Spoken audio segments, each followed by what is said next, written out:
Parents మెచ్చిన university Sankalchand Patel university Gujarat.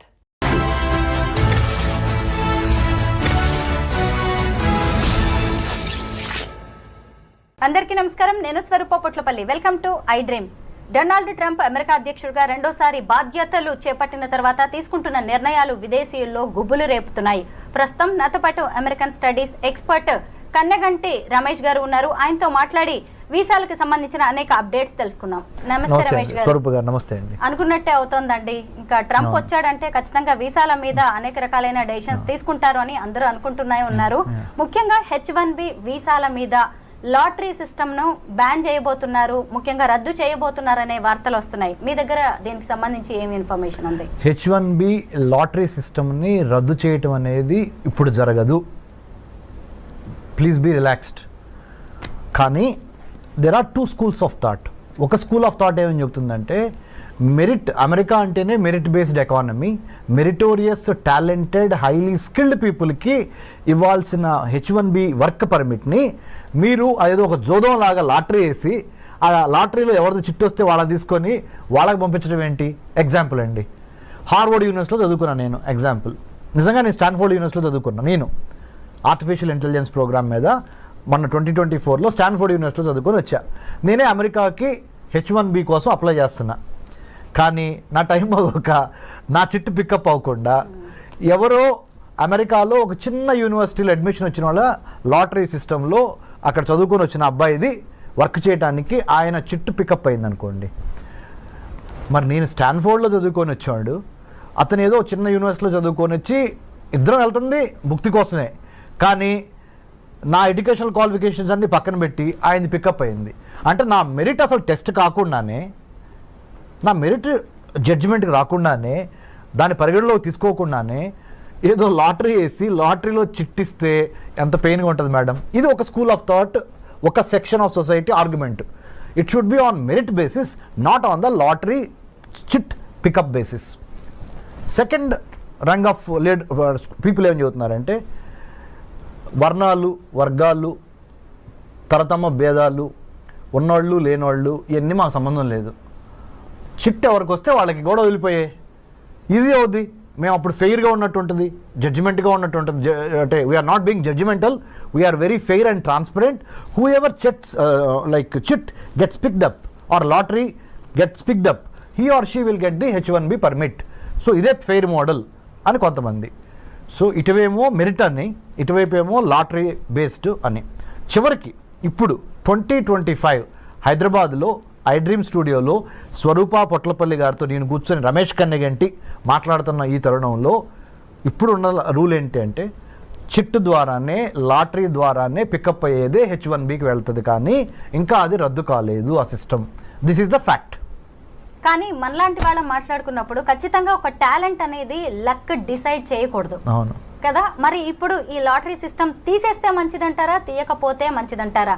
ప్లస్లు ఏంటి, మైనస్లు ఏంటి? చాలా మంచి ప్రశ్న, చాలా తెలివైన ప్రశ్న అడిగారు మీరు. అంటే పబ్లిక్ పల్స్ కూడా ఇలాంటి ప్రశ్న కోసం ఎదురు చూస్తూ ఉండుంటుంది. ఒక మెరిటోరియస్ స్టూడెంట్గా కింద నుంచి చదువుకొని, అంటే స్కాలర్షిప్స్ మీద, మెరిట్ మీద చదువుకొని పైకి వచ్చిన వాడిగా, ఆబ్వియస్లీ నా personal opinion, I will vote for the merit based system. కానీ life is not fair. Life is not bed of roses. Life cannot be in black and white. There are areas of grey, right? There are colours of grey. కాబట్టి ప్రస్తుతానికి ఒక కొత్త model evolve అయ్యే వరకు we have to follow this model only. This model indicates lottery system of H1B, so that I'm not being partial, I'm not being judgmental, I'm not being selective, I'm not being biased అనేది crystal క్లియర్గా ఉంది. కానీ this is not fair. ఎందుకు? మీరు అన్నట్టుగా talent ఒకటి, luck ఒకటి. నా లక్ బాగుండి నాకు వచ్చింది, నా టాలెంటెడ్ రాలా. మరి రేపు నన్ను తీసుకునే ఎంప్లాయర్ ఉన్నాడు అనుకోండి, అక్కడ అమెరికాలో పెద్ద కంపెనీ ఇన్ఫోసిసే ఉందనుకోండి మేడం, లేకపోతే బిల్ గేట్స్, మన మైక్రోసాఫ్టే ఉందనుకోండి మేడం. నేను లాటరీ ద్వారా పికప్ అయ్యి వచ్చాను, నేను మెరిట్ బేస్డ్ మీద రాలా. అంటే నేను చదువుకుంది స్టాన్ఫోర్డ్ యూనివర్సిటీ, లెక్క ప్రకారం నాకు రావాలి, కానీ నాకు రాలేదు. కానీ ఎవరో ఒక చిన్న యూనివర్సిటీలో చదువుకో అంటే, ఇక్కడ మీరు ఇంకొకటి ఆర్గ్యూ చేయొచ్చు వేరే వాళ్ళు ఏమని అంటే, పెద్ద పెద్ద బ్రాండెడ్ యూనివర్సిటీలో చదువుకున్న వాళ్ళకి మాత్రమే తెలివితేటలు ఉంటాయా? చిన్న చిన్న పల్లెటూరు నుంచి లేకపోతే సెకండ్ రంగ్ కాలేజెస్ యూనివర్సిటీస్ నుంచి వచ్చిన వాళ్ళకి తెలివితేటలు ఉండవా అనే ప్రశ్న గ్యారంటీగా లేవనెత్తారు. So nothing is perfect. Every set of judgemental or measuremental basis has its own little bit of fallacies అంటే mistakes, little bit of weaknesses, little bit of shortcomings. ఓవరాల్గా బై అండ్ లార్జ్ ఎవరికి ఎక్కువ న్యాయం జరిగిద్దో ఆ సిస్టమ్ని మనము adapt చేసుకోవాలి. It will take little more time to come to that మెరిట్కి లక్కి ఆర్ మెరిట్కి లేదా వర్ణ వర్గ భేదాలకి అతీతంగా వచ్చే విధంగా ఒక న్యూ H1B సెలక్షన్ ప్రాసెస్ని డిఫైన్ చేసి డిజైన్ చేసి డెలివర్ చేసే డెలివర్ చేసే ఆ 3D రావాల్సిన అవసరం ఉంది. దాంట్లో భాగంగా మేధావులంతా కూర్చొని పాలసీ మేకర్సు, ఎడ్యుకేషనిస్టులు, ఇండస్ట్రియలిస్టులు అందరూ కూర్చొని ఒక న్యూ సిస్టమ్ని బయటికి తీసుకురావాల్సిన అవసరం ఉంది. How do you accommodate A competent, A transparent, A meritorious, A talented guy or girl to work in the United States of America based on the merit base, not on the luck base. ఆ సిస్టానికి రావడానికి we are evolving. ఎందుకంటే Rome is not built over night కదా. తప్పులు జరుగుతూ ఉంటాయి, నేర్చుకుంటూ ఉంటాం, వాటిల్లో నుంచి ఇవాల్వ్ అయి వస్తూ ఉంటాం. ఐఎమ్ షూర్ స్వరూప గారు in the days to come in very near future I think United states customs and immigration agency will go in to that direction under the department of homeland security. H1B వీసాలో కొత్తగా ఏమైనా మార్పులు తీసుకొచ్చే chances ఉన్నాయంటారా? Yeah, I think that's a smart question again. You know why? Given the Immigration and Customs Enforcement Agency, given the United States Customs and Immigration Office, given the new geopolitical, geostrategic realities of Russia, Ukraine on the one hand, Israel, Palestine on the other hand, North Korea, South Korea, China, Taiwan, ఇవన్నీ global flash points, గొడవలు జరుగుతున్నాయి, యుద్ధాలు జరుగుతున్నాయి. వీటన్నిటికీ తోడుగా post COVID-19 world ఆర్డర్లో Covid తర్వాత వచ్చిన ప్రపంచంలో రాజకీయ, ఆర్థిక, సామాజిక, సాంఘిక పరమైన మార్పులు ప్రస్ఫుటంగా కనపడుతున్నాయి. ఆర్థికంగా అమెరికా కుదేలవుతున్న దశ ఇది. For your kind information, America ఆర్థిక బలాలన్నీ వీగిపోతున్నాయి. The economic tremors, the political tremors, the technological tremors are really shifting the pendulum in the other direction. Asia ప్రాంతంలో ఉన్న చైనా వైపుకి ప్రపంచ ఆర్థిక, రాజకీయ, వర్తక, వాణిజ్య, వ్యాపార సంబంధాలు చైనా వైపుకి ఇన్ ఫేవర్గా పవనాలు ఇటు మూవ్ అవుతున్నాయి. మంచికో చెడుకో we have to wait and see. But having known this fact, United States of America has got a wake up call. అందుకని మన ట్రంప్ గారు కూడా అన్నారు, hey it's a wake up call from China, People's Republic of China. You know what is it?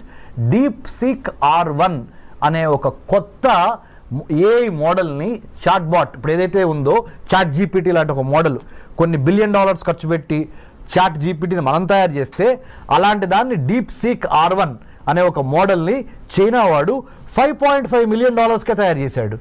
మనమేమో దాని మీద 100 కోట్లు 1000 కోట్లు ఖర్చు పెడుతున్నాం. మనకేమన్నా పిచ్చి పట్టిందా, లేకపోతే మనకేమన్నా తెలివితేటలు లేవా అని మనల్ని మనం ప్రశ్నించుకోవాల్సిన అవసరము, అఘాయిత్యము, సందర్భము ఏర్పడినవి అని సాక్షాత్తు 47th president of the United States of America Donald Trump has given a public statement. అంటే చైనా మ్యానుఫ్యాక్చరింగ్ స్పేస్ని, సైబర్ స్పేస్ని, మ్యారిటైమ్ స్పేస్ని, పొలిటికల్ స్పేస్ని, సర్వీస్ సెక్టర్ స్పేస్ని ఆక్యుపై చేస్తుంది. ఎన్లార్జ్మెంట్, ఎంట్రాప్మెంట్, ఎన్సర్కిల్మెంట్ అనే 3 విధానాల ద్వారా ప్రపంచంలో ఉన్న వర్తక, వాణిజ్య, వ్యాపార, సాహిత్య, రాజకీయ రంగాల్లో, ఆర్థిక రంగాల్లో తనదైన ముద్ర వేసుకోవటానికి చైనా నడుం బిగించి ఎన్లార్జ్మెంట్, ఎంట్రాప్మెంట్, ఎన్సర్కిల్మెంట్ అనే 3 స్ట్రాటజీల ద్వారా చాప కింద నీరులాగా ప్రవహిస్తున్న తీరుని అమెరికా గ్రహించింది. అమెరికాతో పాటు ఇండియా గ్రహించింది. ఇండియాతో పాటు ఆస్ట్రేలియా, జపాన్, మిగతా దేశాలు కూడా గమనించినాయి.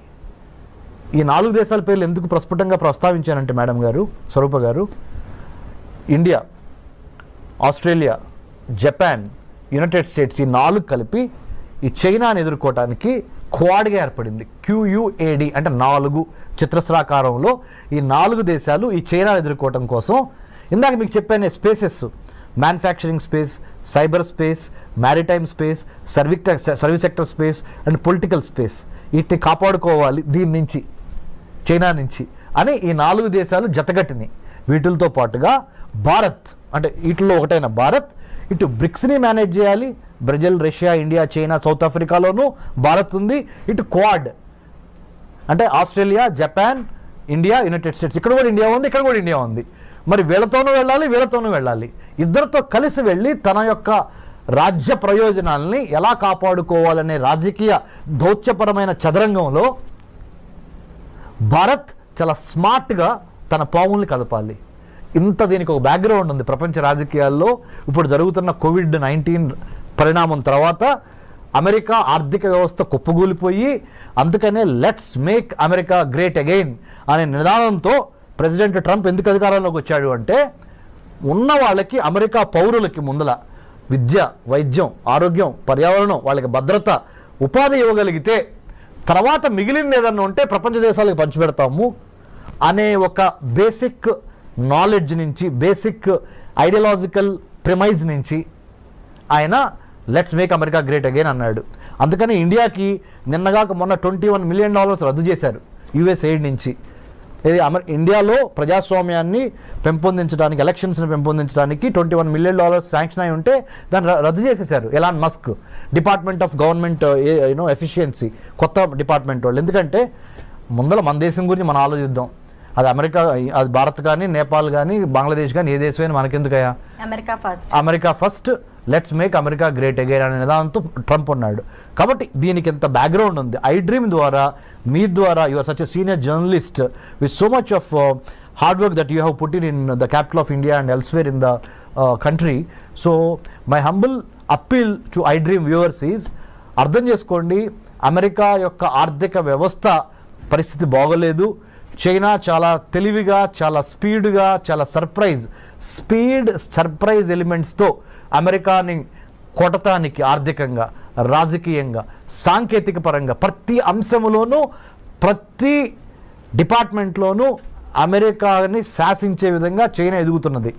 కాబట్టి భారత్ ఏం చేయాలి అంటే, ప్రపంచ రాజకీయాల్ని ఒక తెలుగువాడిగా మనం గమనించి చాలా స్మార్ట్గా మన ఆర్థిక, రాజకీయ, వర్తక, వ్యాపార, వాణిజ్య ప్రయోజనాలని కాపాడుకుంటా ఇటు అమెరికాతోనూ ఉండాలి, ఇటు చైనాతోనూ ఉండాలి, ఇటు రష్యాతోనూ ఉండాలి, ఇటు యూరోపియన్ యూనియన్తోనూ ఉండాలి అనే ఒక smart, the combination of muscle power and then mind power, ఈ రెండు కలిపి స్మార్ట్ పవర్గా ఎదిగి మనల్ని మనం కాపాడుకోవటం చాలా ఇంపార్టెంట్. ఇలాంటి పరిస్థితుల్లో మరి ముఖ్యంగా కొత్త అధ్యక్షుడు వచ్చినప్పుడు కొత్త ఆశయాలతో వస్తూ ఉంటాడు.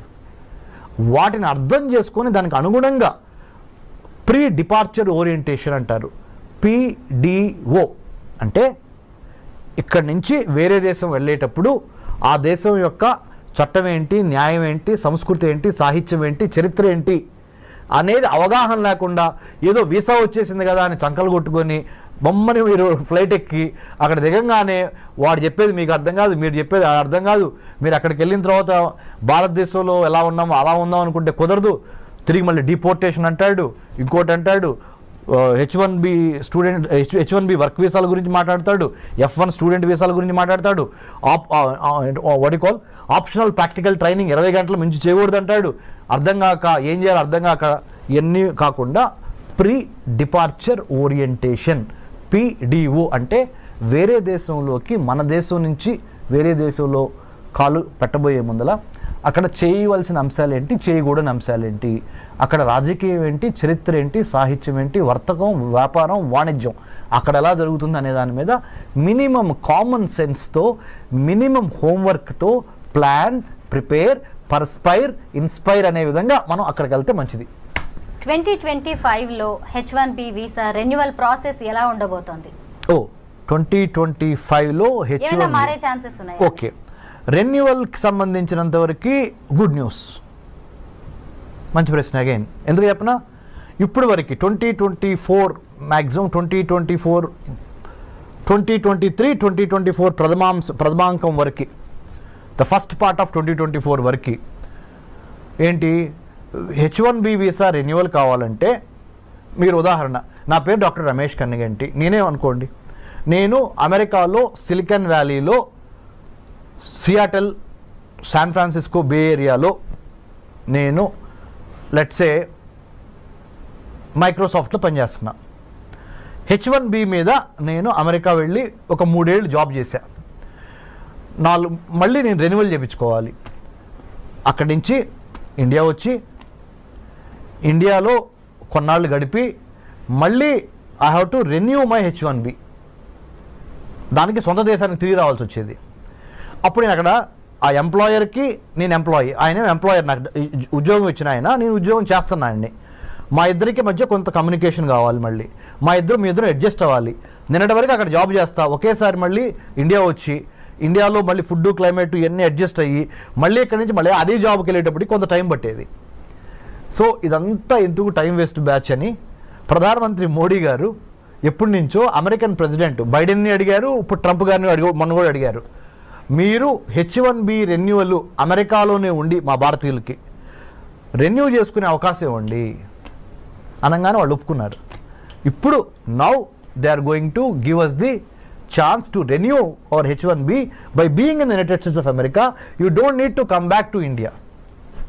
H1B వీసా మీద ఉన్న వారికి జన్మతహా వచ్చే ఈ పౌరసత్వ రద్దు అనేది కూడా వాళ్ళ మీద ఎలాంటి ప్రభావం చూపించే అవకాశం ఉంది?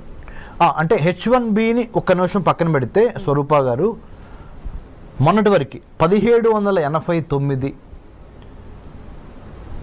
జార్జ్ వాషింగ్టన్ ప్రథమ American president, 47th president of the United States of America Donald Trump. Donald Trump ప్రమాణ స్వీకారం ముందల వరకు అంటే జనవరి 2025 జనవరి 20 వరకు ఏంటంటే ఆ దేశంలో కనుక ఒక ప్రెగ్నెంట్ లేడీ జన్మనిస్తే ఆటోమేటిక్గా అబ్బాయికి కానీ అమ్మాయికి కానీ ఆ అమెరికన్ పౌరసత్వం వచ్చేసేది. కానీ ట్రంప్ ఏం చేశాడు, అమెరికన్ పౌరసత్వం ఇవ్వటం ఈజీ, కానీ పౌరసత్వం ఇచ్చిన తర్వాత బెనిఫిట్స్ కూడా ఇవ్వాల్సి వస్తున్నాయి. ఆ బెనిఫిట్స్కి అయ్యే డబ్బులు ఖర్చు ఎంత అవుద్ది అంటే, when you are pregnant, you are coming and delivering a baby in my country, that is United States of America. The moment your baby is born on this land, he or she becomes a American citizen కదా. మరి American సిటిజన్ని మళ్ళీ protect చేసుకోవాల్సిన బాధ్యత ఎవరిది? నాదే కదా. అంటే being the American president. So దానికి అయ్యే ఖర్చు ఎంత, దానికి అయ్యే నా బరువు ఎంత, బాధ్యత ఎంత అని వాళ్ళు బేరీజ్ చేసుకొని, ఎందుకంటే ఆయన బిజినెస్ మ్యాన్ కదా, బేరీజ్ వేసుకొని నా వల్ల కాదు బాబు, ఇక నుంచి ఏం చేద్దామంటే అమెరికాలో వచ్చి అమెరికన్లో డెలివరీ అయిన ఏ బేబీకైనా 2-3 కండిషన్స్ పెడుతున్నా. తండ్రి కానీ తల్లి కానీ పౌరసత్వం అయినా అయి ఉండాలి, లేదా గ్రీన్ కార్డ్ అయినా అయి ఉండాలి, లేకపోతే మీకు మీ అబ్బాయికి కానీ అమ్మాయికి కానీ నేను ఇక్కడ పౌరసత్వం ఇవ్వలేను. మీరు ఏదో విజిటర్ వీసా మీద వచ్చి, స్టూడెంట్ వీసా మీద వచ్చి, J1 వీసా మీద వచ్చి, L1 మీద వచ్చి, M1 వీసా మీద వచ్చి ఇక్కడ మీరు మీ అబ్బాయి అమ్మాయి ఇక్కడ పుడితే మొన్నటి వరకు అయితే చెల్లింది, పౌరసత్వం వచ్చేది. ఇప్పుడు నా వల్ల కాదు, because America doesn't have that kind of money or that kind of wherewithal to protect your child, because I have to give you all the American సిటిజన్షిప్కి ఉన్న బెనిఫిట్స్ అన్నీ ఇవ్వాల్సి వస్తుంది. I'm not in a position for the time being. రేపొద్దున వేరే president వచ్చిన తర్వాత, president ట్రంప్కి ఇది సెకండ్ టర్మ్, ఫైనల్ టర్మ్, రేపొద్దున వేరే ప్రెసిడెంట్ వచ్చిన తర్వాత ఆయన మారిస్తే నాకు సంబంధం లేదు. నేను దిగిపోయే వరకు అంటే 2025 నుంచి అనదర్ 4 years 2029 వరకు నేను మట్టికి మీకు అమెరికా పౌరసత్వం ఇవ్వలేను. బర్త్ రైట్ సిటిజన్షిప్ అనేది మీ బర్త్ రైట్ అని మొన్నటి వరకు అన్నారు కదా, అది ఇప్పుడు కాదు. మీకు బర్త్ రైట్ కావాలి, సిటిజన్షిప్ కావాలి అంటే అమెరికాలో కొన్ని కండిషన్స్ ఉన్నాయి. కండిషన్ నెంబర్ 1, భార్యాభర్తల్లో ఒకళ్ళకి పౌరులై ఉండాలి, అమెరికా పౌరులు. రెండో కండిషన్, కనీసం గ్రీన్ కార్డ్ అయి ఉండాలి. ఈ 2 కండిషన్స్ పెట్టారండి. Thank you so much Ramesh గారు. థ్యాంక్ యూ స్వరూప గారు, థ్యాంక్ యూ వెరీ మచ్.